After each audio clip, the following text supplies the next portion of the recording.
I'm lying in hospital. I have IVs in both arms. I have drains coming out of my stomach. I'm sharing a room with someone who I can't see behind a curtain. I am recovering from my second surgery in 1 week, abdominal surgery. I am in a lot of pain.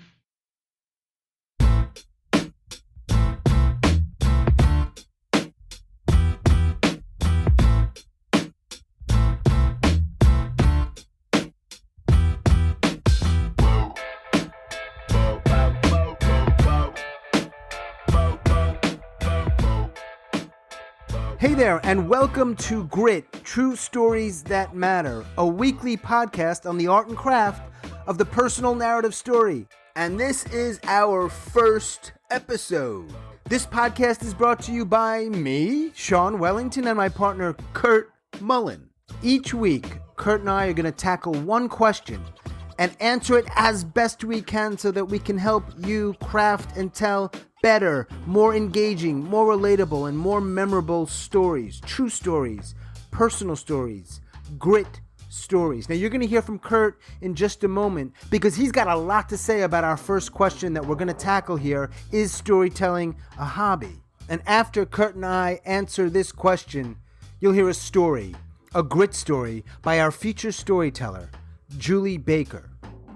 Julie also has something to say about that question, is storytelling a hobby? So when she's done with her story, you'll hear her answer as well. Thanks so much for listening. Let's dive in.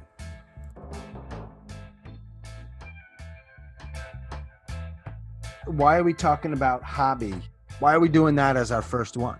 Storytelling is what we've said. The word story it's like one of the first words that we come to know and like when, even before we go to school, there's story time and there's story books and there's a story land, which is like kind of a theme park near me in New Hampshire. They're all associated with children. And so I think naturally you think that this is something you do as a side thing, like the person who tells stories might go for hikes or they might take up knitting and this kind of thing. But stories, I almost want to replace the word stories sometimes because it's way bigger than that. I've heard it said, stories to human is like water is to fish. Stories are all around us. Mm-hmm. And they're in business, they're at the bar, they're at the ticket gate, they're when we're on a date, they're just happening all the time. We're always telling stories. What happened today? How did I get here? Why did I go to that school? Why did I flunk out of that school? Why did I get into this career? Why do I need more money? We're talking, why did I have 3 kids? Why did I have no kids? It's all about stories. We don't just throw out a number, I have 3 kids. If that was your date and someone said, I have 3 kids, and they didn't say anything else about it, you'd be like, what the hell? Like, there's nothing there. I don't want to be with you. You want to be with people who can tell stories. It's not a hobby. It is a way of life, whether you like it or not. So why not get good at it? You have no choice, really. Right. But it's not a hobby because by default, you're in it. So if you want to do something with that to be better at it, either way, you're in it. We don't have a choice. There's also this idea that, like, no matter what you're doing to get your money and however you're spending your time, you're all also on the hook for figuring out like what you're doing here and how best to spend your time. And my best way to figure out who I am is to get up on stage or to get in front of people and tell the story I think that I need to tell in the way that I think I need to tell it. And by the way, when I'm done with it, there's often this inner conversation with me where I'm like, oh, I know how to do that better next time. I picked up this book. Picked it up out of a box of books that were being discarded, and it's from the 90s, and the book's called What Should I Do with My Life? The True Story of People Who Answer the Ultimate Question by Poe Bronson, okay? I think I remember that guy. Do you? Okay, so when it came out in the 90s, I should have read it because I was in my 20s. So anyway, I just flipped it open the other day. I'm like, is this something I actually want to read at this age? Because now I'm 48. First freaking lines, I was like, I gotta copy this out because I gotta let Sean know. And so this is what they say. It so directly applies to storytelling. We want to know where we're headed, not to spoil our own ending by ruining the surprise, but we want to ensure that when the ending comes, it won't be shallow. We will have done something. We will not have squandered our time here. Okay? So the way for me not to hide is to tell. I know what it's like to be a quiet observer, being the youngest in the family and in the dynamics. It was natural for me to sort of be sitting back. What I notice, I was telling a friend this the other night, I'm like, when you sit back, you give up on living a life that has stories in it, because your story is when you're making decisions, when you're making actions, when you're doing stuff, when you're asserting yourself, not when you're sitting back and watching. So all that stuff that I kind of picked up as a college English major, like about being observant and stuff, I don't know where it came from, but I adapted it as part of my personality. Well, now I see a little missed opportunity, because when I thought it was virtuous to sit back and kind of take note, a bunch of stuff that I'd end up forgetting probably anyway. Like, no, I could have been the guy who walked up and jumped off the train trestle. And I could have been the guy who walked up to that person and said, "Hey, I'm Kurt Mullen. How you doing?" Instead of just sitting back and going, this is a room full of people and I don't know about the vibe here. And, sort of analyzing it. I think it's interesting. Either way, you are in that thing of a story, but you do have a little say in it, or more than a little say in it. It's interesting, man. Yeah. There's a misunderstanding relevant to what we're talking about. I may not be able to find the words. I think there's just a misunderstanding of sort of what it is and why it matters. When you share a story, a well-told story, a well-crafted story, we'll spend a lot of this podcast talking about what that means. Yeah. And what that looks like. I think you kind of just know, oh man, that's a thing. Whatever I just heard, all right, that's not a kid's story, even though we're using the same word story. I have a podcast called Suicide Noted. I talk with suicide attempt survivors and their quote stories. They're not telling stories typically on that podcast. So I'm going off on a tangent here, but. On your tangent, I think a lot about your other podcast. I think about what happens when everything is stripped away. Mm-hmm. Okay, so I was reading this morning in this great book called Emergent Strategy. And this woman, Adrienne Marie Brown, is the author. And she talks about great leaders of the world who are deposed, who lose it all, right? Or exiled throughout history. And then they start to tell their story, or their story becomes much more simple because all this stuff is stripped away. And then they become human. That's what I hear on your podcast. Everything's been stripped away. They've gotten to a point that is so, they seem to come back from that point of near self-destruction and gratitude. And I think maybe my favorite storytellers have some of that on the tip of their tongue, where they're like, they've seen some dark stuff. They've seen some hard stuff, as I think everybody our age has. Mm-hmm. And they're willing to be honest about it and not be like, oh, well, today's another day. Part of the beauty of storytelling is figuring out who you are.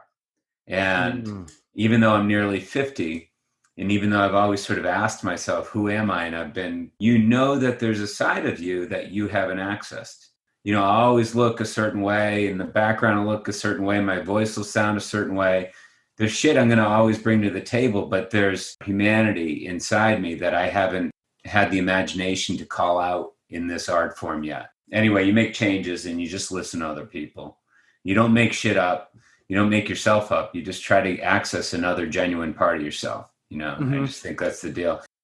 When we boil it down, people go through something and they come through it. They're not necessarily through it.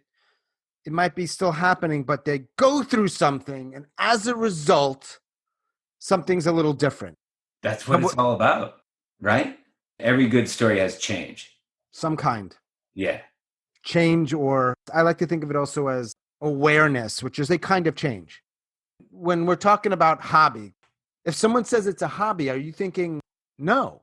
Are you saying, whether you realize it or not, whether you want to accept it or not, you're in it, it matters, they matter, what are you going to do with it? Is that what we're getting at? Yeah. What I would really love to do for the both of us to be able to do is to reach more people, because people turn to stories to make meaning out of their lives.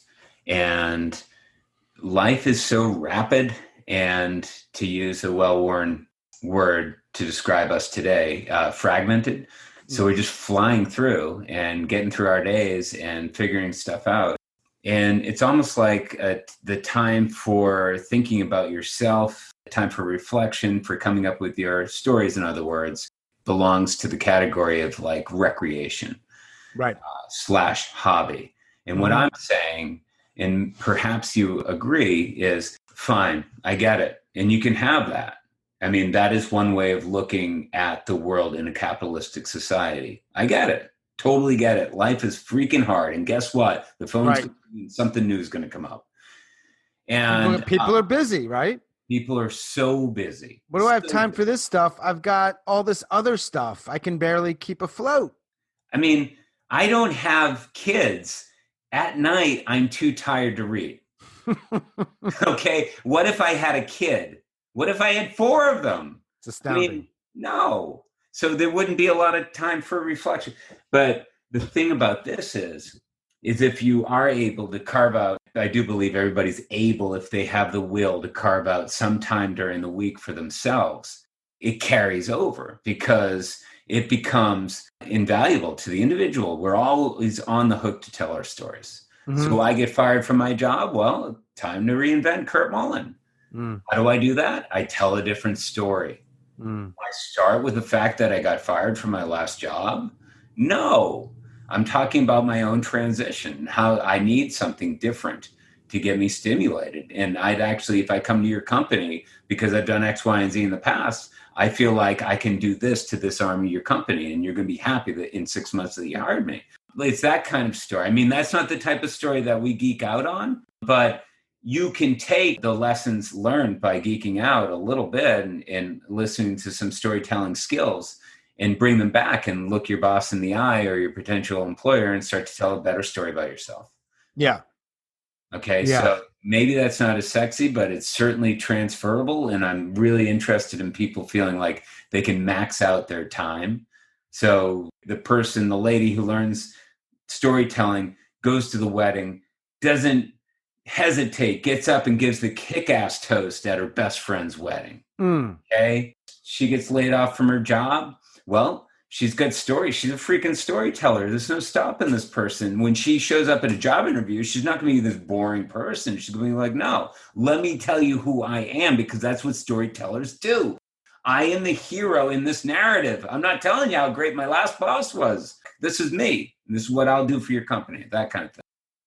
I'm remembering a student I had this summer who said, so you're saying work our stories, develop a story, rehearse a story. She said, well, what about like a good storyteller at the dinner table? They just make it happen.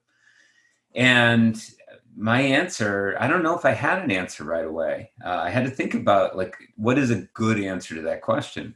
Yes. And so when you say things like, oh, I see that they are preserving surprise, all we're saying is good stories, thankfully, are told at dinner time every night. They're told on the way to the post office. They're told at the gas station. It happens. People make me laugh. They impact me with their stories. The thing is, when you just learn a few things and take some time to like listen to what makes a good story, you have that experience a lot more in your life. Right. Because then you're like, it becomes sort of like a muscle memory, and you're like, okay, I'm actually not going to volunteer that just yet. I'll just save that a little bit and maybe it'll have an impact. And oftentimes it does. And that's the element of surprise that can be so wonderful for people listening to stories if the storyteller knows how to do it. I mean, Right. when you get a handle on this stuff, you can really tell a good story, and you can tell a lot more good stories. So all of that is why it's not a hobby?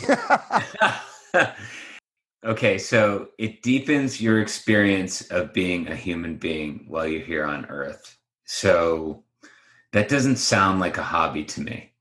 My little sticking point in this conversation is that I guess I have an issue with the word hobby, because I guess my view of the word hobby could be more positive. That word to a lot of people is a very nice thing. Right. I have time in my life for something other than gathering and providing. I have this thing to do, and I get to think about what I mean to myself, and I can ask these questions, and it begins, I can see quickly how it does sound like a hobby to a lot of people. And then when I think about you don't get to stay here forever, Mm-hmm. and you do make choices that in life about, okay, how much money do I need, and how much time am I going to spend at this thing and this thing and this thing. And at some point, a lot of people just say, I need to figure this out. This thing's going really, really, really fast. I've lost some people real close to me. As we get older, the days just flick by. Mm-hmm. So it's beyond hobby for me to say, what am I doing here? Who am I now? Who am I now? Who am I now? Instead of saying, oh, tomorrow's a brighter day. Yeah, sure, I can say that when today was lousy. But it's also like, who am I now? Who I need to be. I don't know why I've always had this sort of snarky vision of hobby. It sounds like it's not important. It Right. seems And like it's when I have time, it's a side gig. And I yeah, get that. That's fair, right? The world we live in, chances are you do have to spend a lot of time doing certain things, whether you like them or not, that provide money and resources and, yeah, like you said, hunting or gathering in its sort of modern form. yeah. And it just doesn't leave a lot of time. But here's the thing. I think I've never found anything that can be so easily learned and so powerfully affect people. You can move them a little bit. You can make them pause for a moment. You can create a space for them to think in a little different way. Maybe it's just a moment for them to cry or to laugh. Nothing else that I found even close to what this allows people to do. Mm. That's just what it does for others. We can talk more about what does it do for you to have those tools at your disposal. If I ask you almost anything about your life, you will almost always invariably go to something that's, how are you? I'm okay. If you want to ask a follow-up question, what do you mean? What's up? Well, you're going to start getting into something in your life that you did. Because it's what life is. We are living. We are literally verbs, right? Yeah. Everything Great that you point. do, everything that you are is based on the stuff that happens in our lives and how we respond to it. That's just what it is. I'm still struggling with the words, but it's so clear to me in my brain. It just doesn't come out my mouth. I think you've said it. It's true. It's like water and fish. It's like oxygen. You can't not be in it if you're alive. You shared something with me. And now because of this, I get off that phone call. I'm like, I think I have a little bit better sense of Kurt, Yeah, yeah, what Kurt's going through. I just have a better sense of it. yeah. What else do you want? That's it. But that's what we're looking for. Hobby. So you had a show last night, Mm-hmm. 99-second show, and Yep. one story, one woman, first time teller, and she tells us a COVID-19 story, but it isn't. It's a COVID-19 story about how her husband of 20 years left her. Mm-hmm. Okay, so she's got me because a lot of people who are in relationships are struggling in COVID-19 because all of a sudden your world is smaller, your choices are fewer, you see a lot more of each other, you're around, you're working at home, etc. And this woman freaking trumps the whole deal. She says, and he left me after a 20-year marriage. And I'm like, okay, I don't know this person. She Right. seems highly intelligent to me. I know the person who recommended for her to be here is highly intelligent. Mm-hmm. And here she is. And she takes life seriously enough to say, this is what happened. And it's serious shit. And so my concept of hobby is more like knitting, macrame, making foil stars for the top of the tree, collecting acorns and making I don't know, man. But she's comes out with like, this is real and this is what happened. And that just blows the word hobby right off the water. It's just like, Right. it's way more than hobby. It's real life stuff. And she went to work today and she stood up at her laptop this evening because she wanted to be heard on the story. And it wasn't a pity party. It Right. wasn't a pity party. And if it was a pity party, it wouldn't have worked. And she knew enough about storytelling to know that. And as a result, we listened, right? Yeah, we totally Legitimately were engaged. Because one of the things with story is that when you're doing it, how do I want to say this? Well, I know it's subjective, but when you're getting it, when you understand some of it, you understand that some of what you're doing is doing things so that the person or people listening continue to listen. Mm-hmm. Literally, like actually are engaged. Mm-hmm. she decided to tell a story. Let's talk about hobby for a second. She decided to tell a story that fucking matters. I'd rather hear that story about a woman being like going there. It's more than just COVID. It's more than just her husband leaving her. What it's like a universal thing. Loss or Loneliness. Yeah. well, I don't have a husband and he didn't leave me if I did, but I can there's something about that, if nothing else, that I watched or witnessed several last night. People share something that was a real thing, not a small thing, and do it in a way where I wanted to hear more, not roll my eyes, not have them shut up, not hear less, more. That's a skill. Yeah.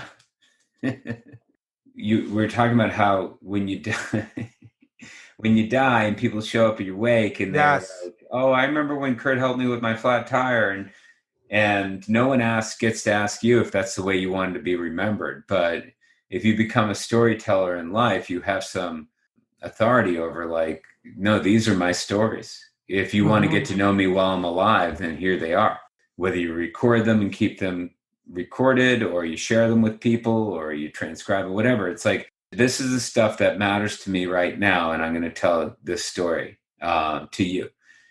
You can get to know me if you like. I'm not fucking around. I'm not acting right now. This is my true story, and here we go. And so it's not something that a lot of people do.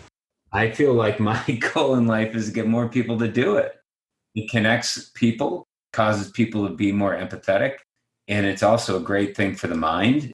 There's stuff that you can learn, and anybody can learn it, and it makes all areas of life better. You stand a better chance and have a better life with deeper meaning and better jobs and better conversations and more laughs. Isn't one of almost every human being's goal on some level to be understood?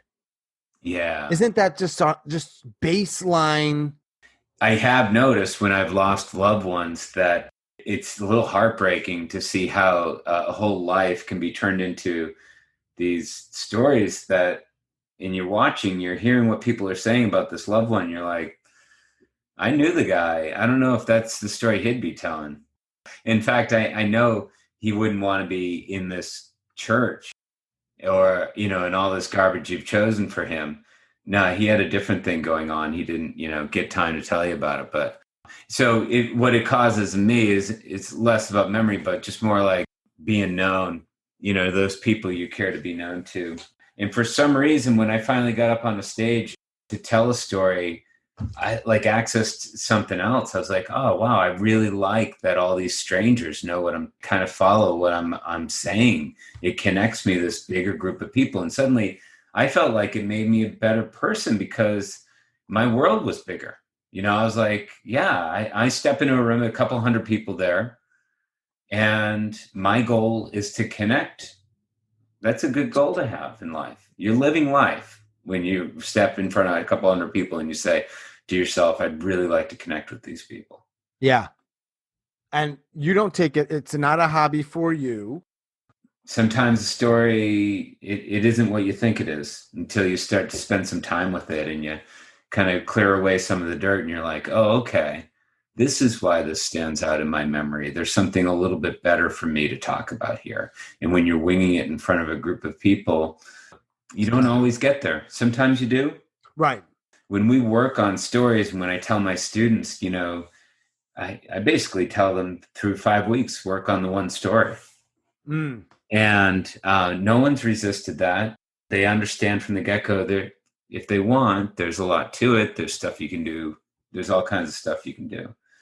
But what I love is how their stories change from week to week simply by spending time in that experience. What happens to everybody, too, in some stories is they're like, oh, now I remember.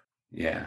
But when people are super clear on what they're going to share with you, and they're super clear that there's an emotional connection to each one of those lines, and there's no throwaway line there because they've worked it, the outcome can just be absolutely unforgettable. Yeah. Yeah. So the dude doesn't show up at the water cooler with one of those. Usually not. So you work your stories. It's weird, actually, how people don't know this more. I know.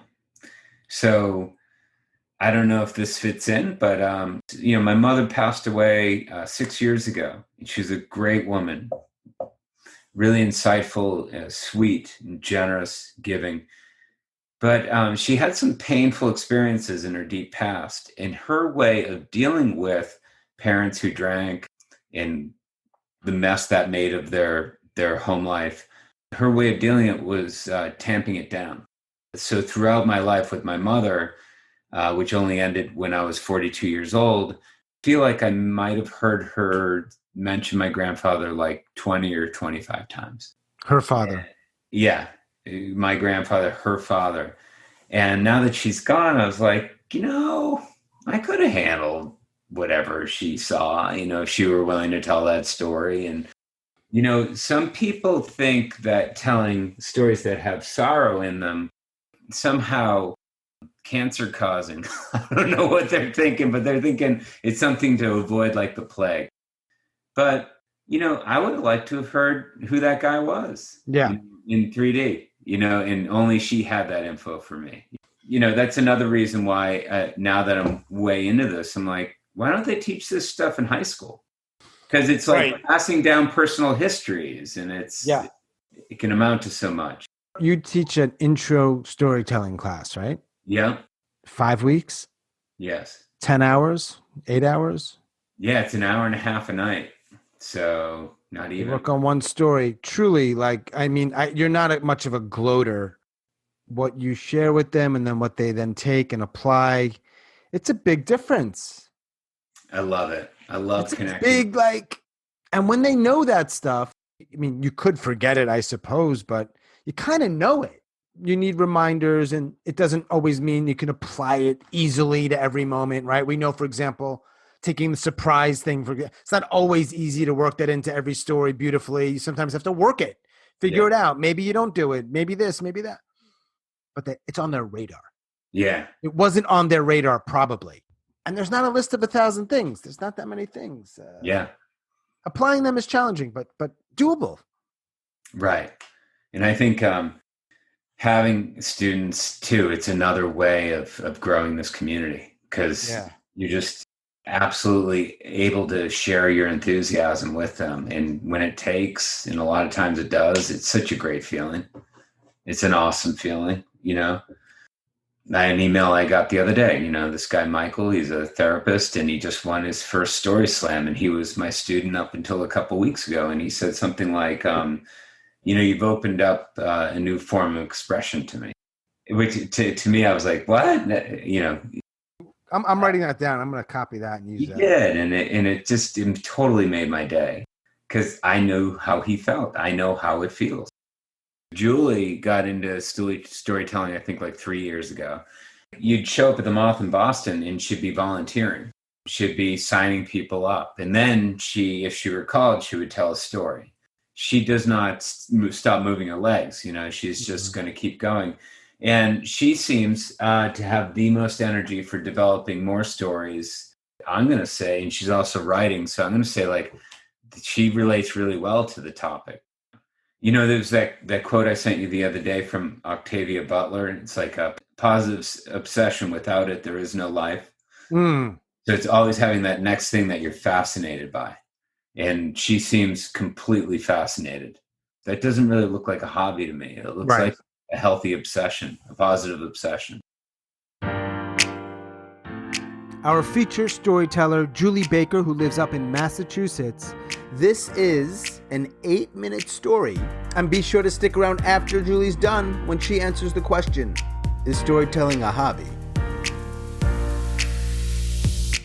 The music is so loud.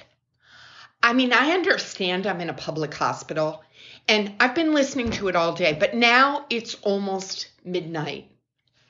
I'm lying in hospital. I have IVs in both arms. I have drains coming out of my stomach. I'm sharing a room with someone who I can't see behind a curtain. I am recovering from my second surgery in 1 week, abdominal surgery. I am in a lot of pain. And then there's all this stuff going on in the room. I see a basketball player in a Hawaiian shirt. I see a kiddie train outside my 8th floor window, and there's stuffed animals in it, really big, huge stuffed animals who are waving at me. And there's a cat chasing a mouse across the floor. But I know, I know these things aren't real. I know that I have a vivid imagination. But the music, enough is enough. I'm not going to be a nice patient anymore. I buzz the nurse's station and I tell the receptionist, can someone please come in to check where the music's coming from and make it stop? She kind of answers like, okay. And then when someone comes in, it's not just one someone. It's a nurse and a nurse's aide. This never happens. So I'm a little bit confused. And then they start walking around the room, knocking on things and saying, is this where the music's coming from, Julie? Is this where the music's coming from? And I realize that they don't hear the music. And if they don't hear the music, it must not be real. But I hear the music, so I must be crazy. So now I'm sick and I'm crazy. I start to cry and sob. The doctor on call comes in and he sits down on my bed, which would normally be really nice. He's kind of attractive, but you know, the boogers, the drains. He asked me to tell him about other things I might be seeing or hearing, and I'm afraid. My daughter made me watch American Horror Story with her, and it was the year of the psych ward, and people who hallucinated were strapped to gurneys and taken away.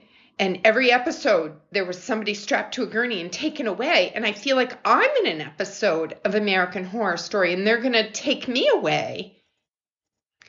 But I tell him anyway. I tell him about the cat chasing the mouse, and I tell him about how my bed turns into a bar, and there's these well-dressed men with cologne I can smell playing cat's cradle over my bed, and how when they dangle the red yarn on my face, I can feel it. And it's really, really creepy.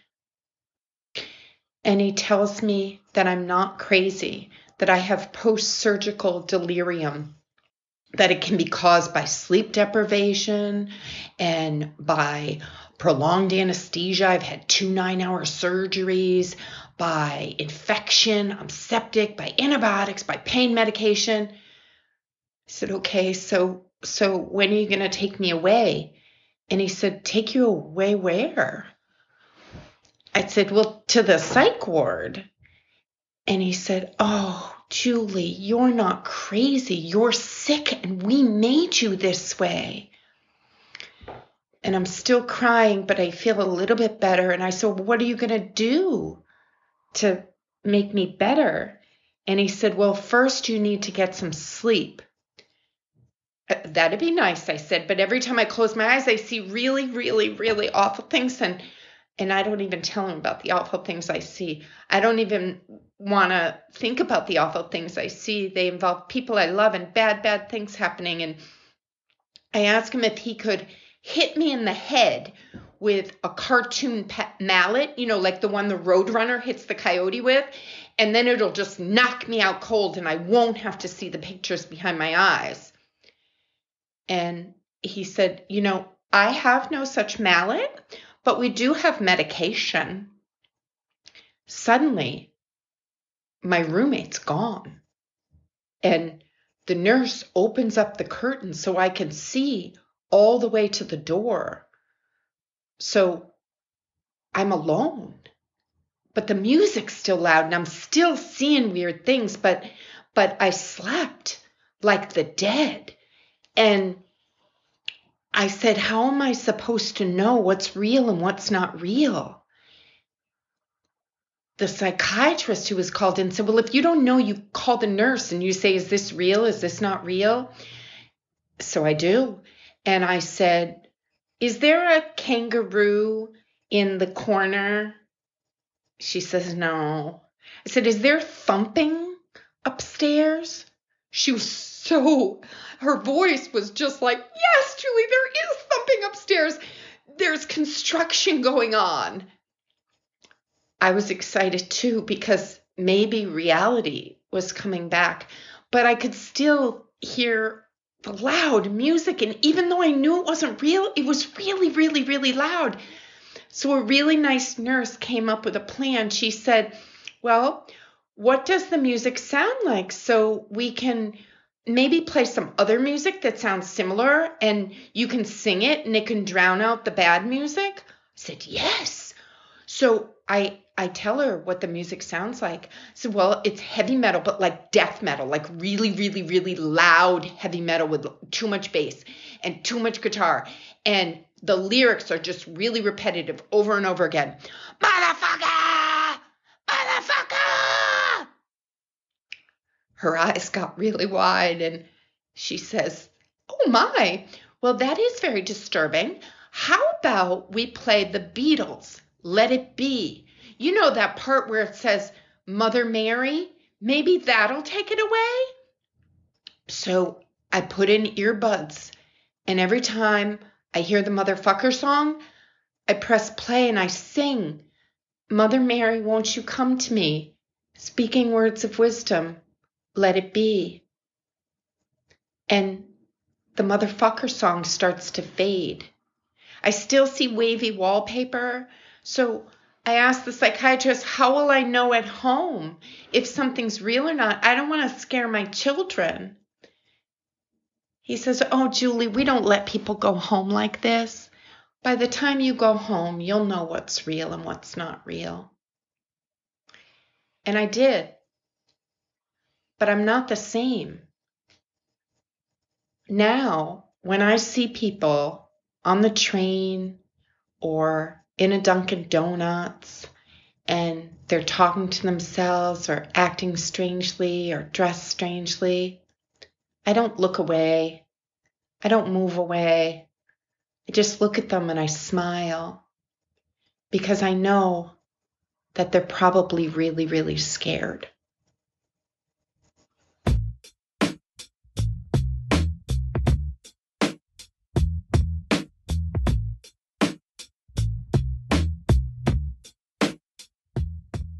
Is storytelling a hobby?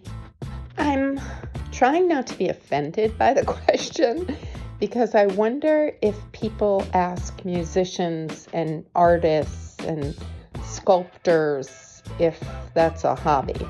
For me, it's an art, and it's also become an avocation that occasionally acts as a vocation. I teach storytelling. I work really hard at studying the art of storytelling and trying to become a better storyteller. And I'm part of a storytelling community and I give feedback to my fellow artists. So that's that. No, it's not a hobby.